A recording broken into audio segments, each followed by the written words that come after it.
بسم اللہ الرحمن الرحیم۔ ناظرین کرام، میں ہوں آپ کا میزبان سید علی ابرار۔ آپ دیکھ رہے ہیں K21 نیوز پہ خصوصی نشریات باخبر پاکستان سیزن 2۔ سیاسی ہلچل اکھاڑا لگ چکا ہے، میدان عمل میں تمام ہی سیاسی جماعتیں آ چکی ہیں، اور کل کی جو ایک نیوز کانفرنس کی گئی، اس نیوز کانفرنس سے کیا ہوگا کیا نہیں ہوگا، آج ہم اس ٹاپک پہ بات کریں گے۔ ہمارے درمیان موجود ہیں دو ایسی سیاسی جماعتوں کے اہم کارکنان، کہ کارکنان تو نہیں ہیں، سینئر رہنما کہہ سکتے ہیں آپ ان کو، لیکن انہوں نے جو محنت کی ہے اپنی اپنی پارٹی کے لیے، وہ اپنی مثال آپ ہے۔ سب سے پہلے تو نون لیگ کے کرتا دھرتا نواز شریف اور مریم نواز اور شہباز شریف بھی میدان عمل میں آئے ہوئے ہیں، اور وہ کہہ رہے ہیں کہ جو بیانیہ کل جاری ہوا اس سے ہمیں کوئی فرق نہیں پڑتا، ہم حکومت بنا کے رہیں گے، وفاق کی بھی۔ لیکن پاکستان پیپلز پارٹی کا یہ کہنا ہے کہ وفاق کی حکومت ہمارے علاوہ بن ہی نہیں سکتی۔ یہاں سیاسی جماعت جو کہ آزاد امیدوار تھے پی ٹی آئی، ان کا یہ کہنا ہے کہ ہم کسی کے ساتھ اتحاد نہیں کریں گے، ہم اپنی حکومت خود بنائیں گے۔ کیا ہونے جا رہا ہے پاکستان کی سیاست میں، کون ہوگا پاکستان کا وزیر اعظم، کون ہوگا صدر پاکستان، عوام نگاہیں لگائے بیٹھی ہیں۔ اور ناظرین کرام، چلتے ہیں آج کے مہمانوں سے، آپ کا تعارف کرواتا ہوں، کسی تعارف کے محتاج نہیں ہیں۔ سب سے پہلے رہنما ہیں پاکستان نون لیگ کے اخلاق ہاشمی۔ السلام علیکم اخلاق بھائی۔ اخلاق بھائی کیسے ہیں آپ؟ ٹھیک ہے، بس ٹھیک ٹھاک، دعا چاہیے۔ ان کے ساتھ ہی پاکستان پیپلز پارٹی کے سینئر رہنما ہیں، آپ کا شمار سینئر رہنماؤں میں ہوتا ہے، اور آپ کی بڑی کاوشیں، بڑی محبتیں اور بڑی قربانیاں رہی ہیں پاکستان پیپلز پارٹی میں۔ میری ریکویسٹ پہ تشریف لائے میرے بھائی جناب سہیل عابدی۔ السلام علیکم سہیل بھائی۔ سہیل بھائی کیسے مزاج ہیں؟ کیسے ہیں علی ابرار؟ آپ سنائیں۔ دونوں ہی بڑی سیاسی جماعتیں آج ہمارے درمیان موجود ہیں ناظرین کرام، اور چلتے ہیں اور ان سے بات کرتے ہیں کہ کیا ہونے جا رہا ہے۔ اخلاق بھی سب سے پہلے تو آپ کی طرف آتے ہیں۔ جلا وطنی کاٹ کے آپ کے لیڈر پاکستان آئے اور بڑی اکثریت سے انہوں نے سیٹس بھی حاصل کی، لیکن کیا وہ سیٹس جائز ہیں یا دھاندلی کی ہیں؟ بسم اللہ الرحمن الرحیم۔ یہ تو میرا کہنا یہ زیادتی ہوگا کہ ہم نے دھاندلی کی ہے۔ اللہ تعالیٰ کا شکر ہے، اس باری تعالیٰ کا شکر ہے کہ اللہ تعالیٰ نے عزت دی اور ہمیں جو نمبر 1 یعنی کہ پوزیشن کے اندر رکھا ہے یہاں پہ نا۔ اگر دھاندلی کی جاتی تو پھر یہ ہے کہ خواجہ سعد رفیق نہ ہارتے، رانا ثناء اللہ نہ ہارتے، محسن رانجھا نہ ہارتے، رانا ثناء، یعنی کہ یہ وہ بڑی لیڈرز ہیں کہ جو میاں نواز شریف کے سمجھ لیں کہ بہت قریبی ساتھیوں میں سے ہیں، یہ لوگ نہ ہارتے ہیں۔ تو دوسرا یہ ہے کہ پروپیگنڈا تو ہوتا رہتا ہے کہ جی فلاں نے دھاندلی کر دی۔ اب کل کے جو کمشنر صاحب، ان کی ایک دم جو نا 9 دن کے بعد غیرت جاگی اور انہوں نے کہا جی میں خودکشی کر رہا تھا، تو اس کے بعد مجھے خیال آیا کہ جی میں جو نا عوام کو بتا دوں۔ تو یہ اس قسم کے ٹیلر جو نا چلتے رہیں گے جب تک حکومت بنے گی ہے۔ لیکن اس ٹیلر کا رات کو جواب دے دیا گیا ہے کہ آر او جتنے جو بھی آر او تھے وہاں پہ، وہ نئے کمشنر کے ساتھ آئے، انہوں نے پریس کانفرنس کر کے بتا دیا اور الفیہ بتایا کہ ایسا کوئی مسئلہ نہیں ہے اور نہ ہی ایسا کچھ ہوا ہے۔ تو یہ تو ان کا جو انہوں نے ایک جو گیم چلائی تھی یا پروپیگنڈا کیا تھا وہ ختم ہو گیا، کیونکہ آج پاکستان کی جو پاکستان کو جو معیشت کو جو تباہ کر رہے ہیں یا پاکستان کے عوام کو ورغلایا ہوا ہے، نوجوانوں کو جو ورغلایا ہوا ہے، وہ ایک یہودی لابی ہے۔ وہ یورپین ملک ہیں جو پاکستان کو کبھی بھی ترقی کی طرف گامزن نہیں دیکھ سکتے۔ ان کے اکا دکا بیانات بھی آ رہتے ہیں اور پیسہ بھی وہی لگاتے ہیں سارا کچھ جو نا یہ۔ تو یہ اس کی کڑی تھی کل جو کمشنر کا جو معاملہ تھا۔ اور سب سے بڑی بات ہے کہ ایک بڑا مضحکہ بات ہے کہ کمشنر جو ہے نا ڈائریکٹلی جو ہے نا وہ یعنی کہ اس کا تعلق نہیں ہوتا ہے الیکشن سے نا، اور نہ ہی چیف جسٹس پاکستان کا تعلق ہوتا ہے، اور چیف جسٹس پاکستان کو وہ کہہ رہا ہے کہ جی وہ بھی شامل تھے۔ تو بھائی بات یہ ہے کہ وہ چیف جسٹس ہے جس نے الیکشنز کرائے ہیں۔ اگر چیف جسٹس صاحب اگر اس میں نہ انٹرفیئر کرتے تو الیکشنز ہو سکتا تھا آگے پیچھے ہو جاتے ہی ہے۔ تو مطلب کہ یہ اس قسم کے بیانات وہ غلطی سے الٹے سیدھے بیانات دے گا، اور انشاءاللہ چند دنوں میں دیکھ لے گا کہ وہ ساری بات، کیونکہ وہ ذہنی مریض ہے، پتہ یہ چلا ہے کہ وہ بیمار آدمی ہے اور وہ ذہنی مریض ہے جس نے یہ جو نا یہ بیان دیا ہے، اور انشاءاللہ اس کا ذہن صحیح ہو جائے گا 2-3 دن میں، اسے دوائی بھی پلائیں گے نا سیٹ ہو جائے گا جو نا۔ اخلاق بھی کیا جو سچ آواز بلند کرتا ہے کیا وہ ذہنی مریض ہو جاتا ہے؟ نہیں کیونکہ اس کی بات پہ کچھ تو صداقت ہوگی۔ نہیں میں بتا دوں وہ کہہ رہا ہے صداقت کہ مجھے ڈی چوک پہ کھڑا کر کے آپ بھائی بات یہ ہے کہ جن کے دیکھیں اس نے یہ بات کی کہ میرے آر او آئے اور میرے سامنے رونے لگے اور میں ان کے آنسو نہیں دیکھ سکا، تو وہی آر او تو رات کو بیٹھ کے پریس کانفرنس کر رہے تھے۔ آپ اپنا خود ہی نہیں کہ جب چینلز پہ آئے تھے تو آپ ان کے چہرے دیکھ سکتے تھے کہ وہ جو رو رہے تھے پوری طرح سے تو رات کو کیا ہنس رہے تھے رات. لیکن یہ کہ یہ ساری چیزیں اس کا ویزا لگا ہوا تھا, آپ کو پتہ ہے امریکہ کا لگا ہوا تھا نا امریکہ کا ویزا. تو یہ ساری کڑیاں وہاں جا کے ملتی ہیں ساری, صرف اور صرف. اب مجھے بتائیں کہ کے پی کے اندر جو نا ہمارے جو بھائی لوگ ہیں پی ٹی آئی والے کامیاب ہوئے, بہت سب اچھا ہے, ٹھیک ہے نا جی.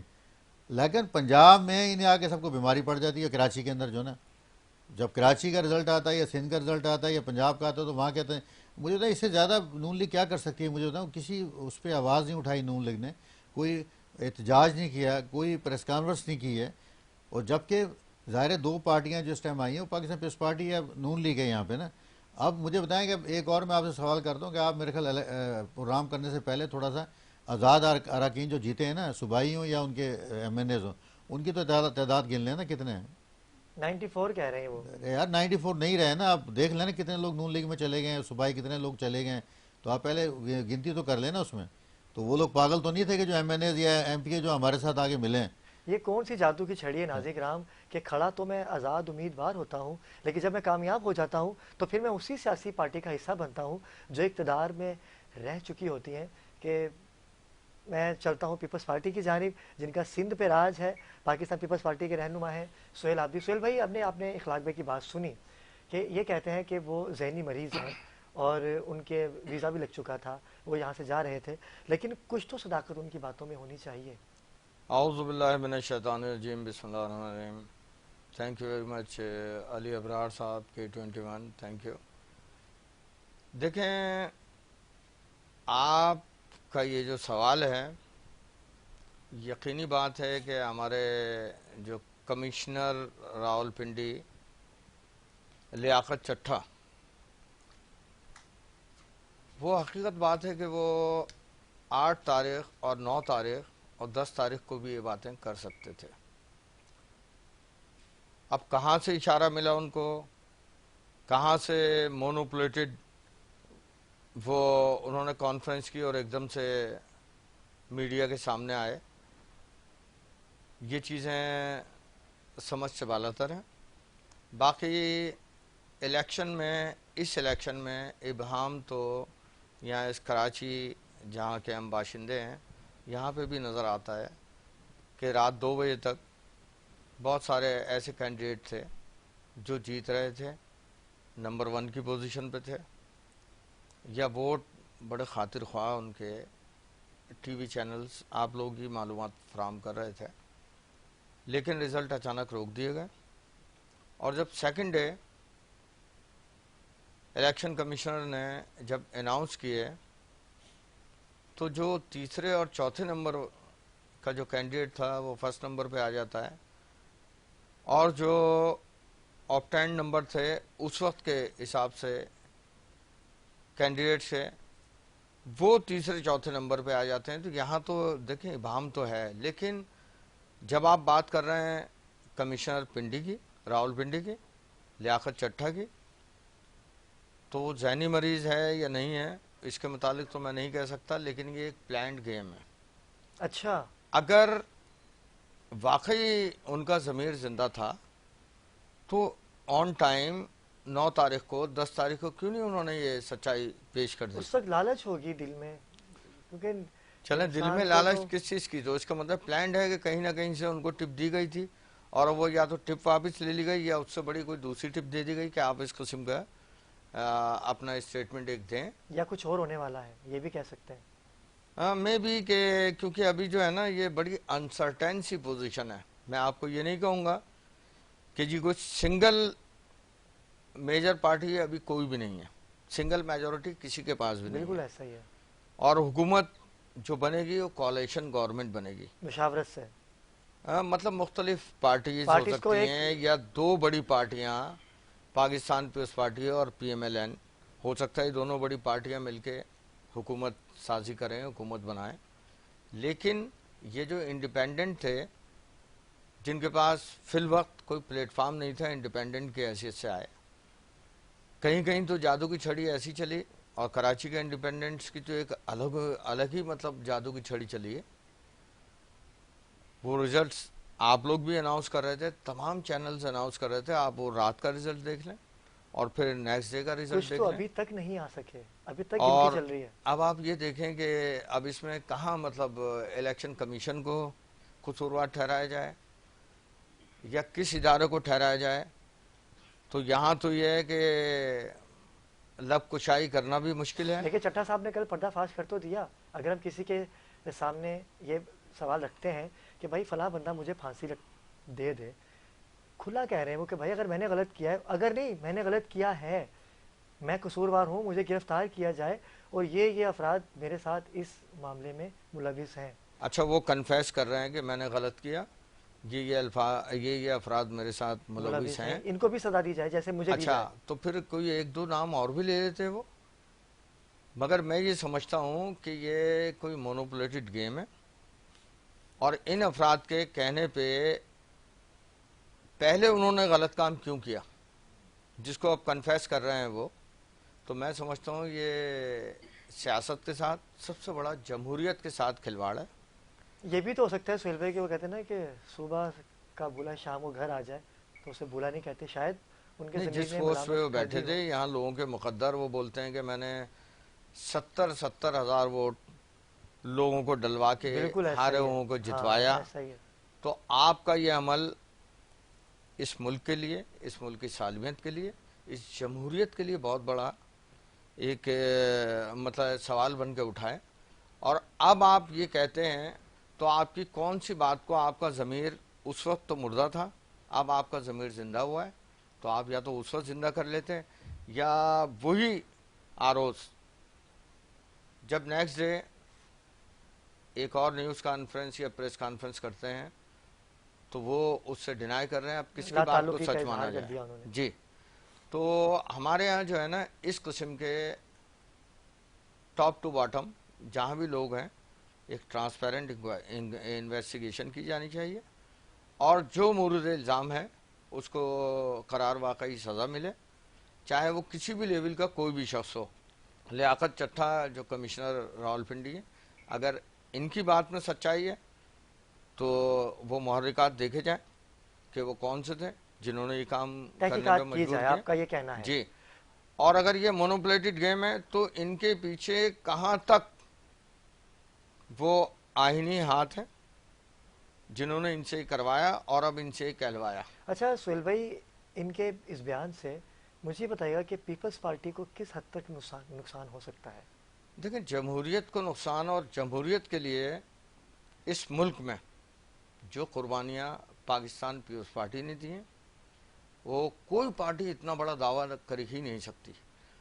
تو جمہوریت کو جب نقصان پہنچ رہا ہے تو میں سمجھ رہا ہوں ہمیں پہنچ رہا ہے, اور ہمارے ساتھ یقینی بات ہے کہ ڈیموکریٹک پارٹیز جتنی بھی ہیں, چاہے وہ پی ایم ایل این ہو یا جتنی بھی ڈیموکریٹک پارٹیز ہیں جو ڈیموکریسی پہ یقین رکھتی ہیں, سب کو نقصان پہنچ رہا ہے. اور پھر انٹرنیشنل لیول پہ ہمارا امیج کیا ہے کہ ہم کس قسم کے تماشا لوگوں بن کے کو, رہ گئے ہم لوگ, یقین تو کیجئے. تماشا جب ہمارے ادارے یا ادارے کے کوئی اہم, میرے خیال میں 20 گریڈ کا آفیسر ہے, وہ کوئی 11 گریڈ کے کلرک نہیں ہے کہ سینئر کلرک, ایک اس کو یہ کہہ دیا گیا کہ آپ ادھر جو ہے ساری ذمہ داری سنبھالیں, تو 20 اور 21 گریڈ کا ایک ذمہ دار آفیسر اس قسم کی باتیں کرے تو ہم جگ ہسائی اپنی کروا رہے ہیں, اپنے ملک کی کروا رہے ہیں. اخلاق بھائی, سہیل بھائی کی بڑی خوبصورت بات ہے, لیکن یہ تو ان کا بیان تو کل آیا چٹھا صاحب کا, لیکن اس سے پہلے زرداری صاحب اور شہباز شریف صاحب نے ملاقات کی, اتحاد جیسے پی ڈی ایم بنی,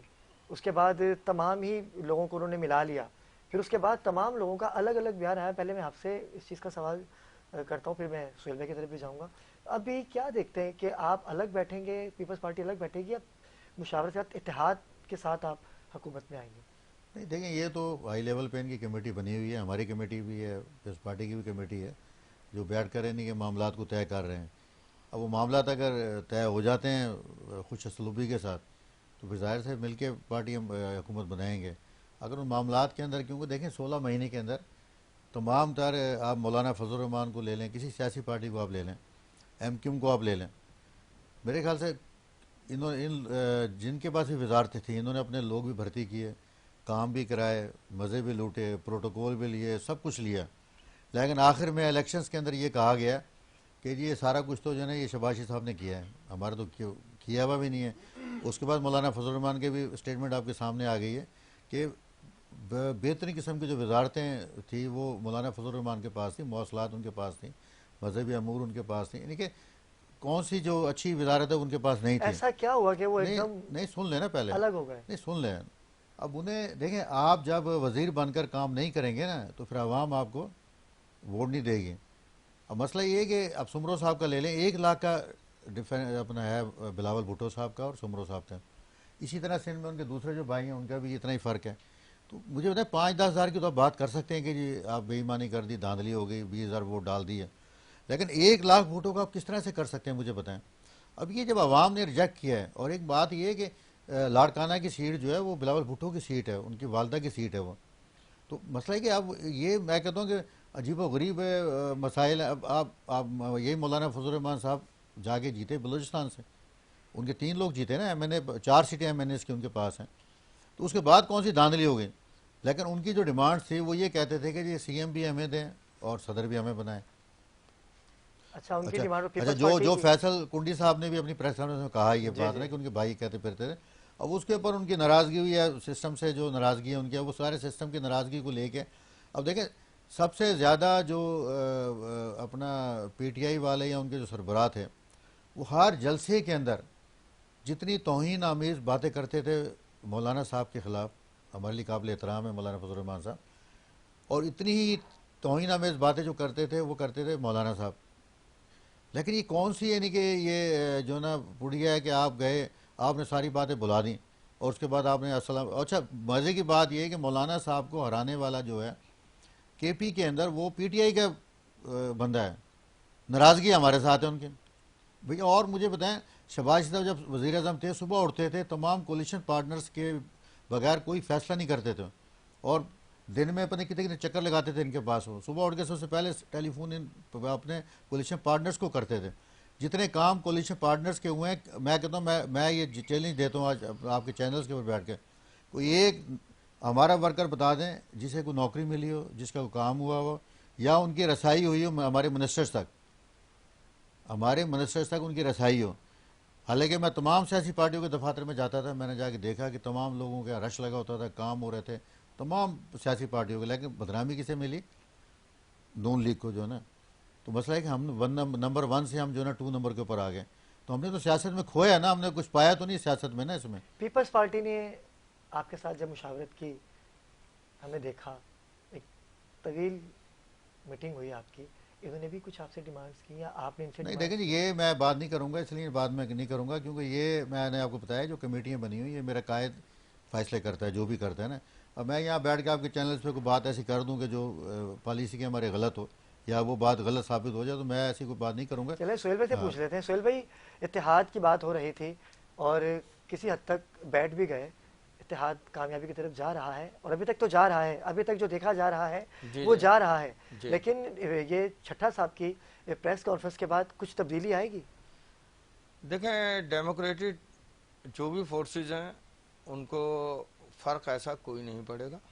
نون لیگ اور پیپلز پارٹی کو آپس میں اور جو نون لیگ اور پیپلز پارٹی میرے خیال میں یہ دونوں بڑی پارٹیز اور ووٹ کے حساب سے بھی, سیٹس کے حساب سے بھی, اور انڈرسٹینڈنگ پہلے بھی کافی اچھی PDM کے حوالے سے ان 2 پارٹی دیا گیا. تو نون کچھ لیگ کی جانب سے ہاں ڈیفینیٹلی, لیکن میں پھر یہی کہوں گا کہ پالیٹکس جو ہے یہ ایک ویریبل سبجیکٹ ہے. ڈیموکریسی کے حوالے سے یہ 2 بڑی پارٹیاں صفحے اول پہ آتی ہیں, پاکستان پیپلز پارٹی اور PMLN.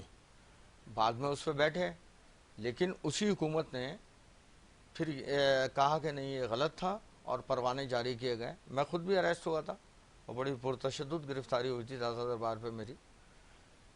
تو اگر حکومتیں کچھ غلط کرتی ہیں اور وہ اس کو اسی وقت تسلیم کر لیں تو میرا خیال میں جمہوریت کا نقصان نہیں ہوتا ہے, اور ہمیں جمہوریت کو پروان چڑھانا ہے اور ہم عام ملک کو استحکام بخشنا ہے, کیونکہ ہمارا ملک سلامت رہے گا تو ہم یہ سب سیاست بھی کر سکیں گے اور کچھ اور. لیکن خدا نہ کرے آج کی صورتحال جو ہے یہ ملک کے کم از کم